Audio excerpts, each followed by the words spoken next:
Hello दोस्तों, नमस्ते। आप लोग कैसे हैं? उम्मीद करती हैं आप लोग बहुत अच्छे रहिए, स्वस्थ रहिए, मस्त रहिए, अपने अपने कामों में व्यस्त रहिए। तो दोस्तों, हम आए मम्मी के घर पे। दोस्तों, 30 तारीख को मेरी बिटिया रानी का बर्थडे है। तो कितने लोग फ़ोन करके कह रहे हैं कि हमको नहीं बुला रही हैं। तो जितने मेरे दर्शक हैं सब लोग मेरे घर पे चले आइएगा। और देखिए दोस्तों, कोई बहस का बात नहीं है।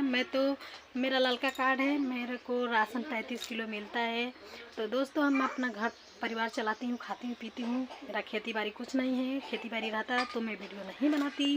तो दोस्तों, आप लोग से मैं एक कहना चाहती हूँ कि चना बनवा दूँगी और चाय बनवा दूँगी।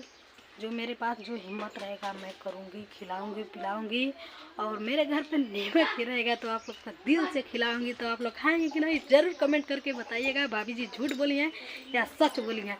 आप लोग 30 तारीख को जितने लोग मेरे दर्शक हैं सब लोग मेरे घर पे चले आएगा। मेरे दीदी लोग, मेरे देवर बबुआ लोग, जितने लोग हैं सब लोग मेरे घर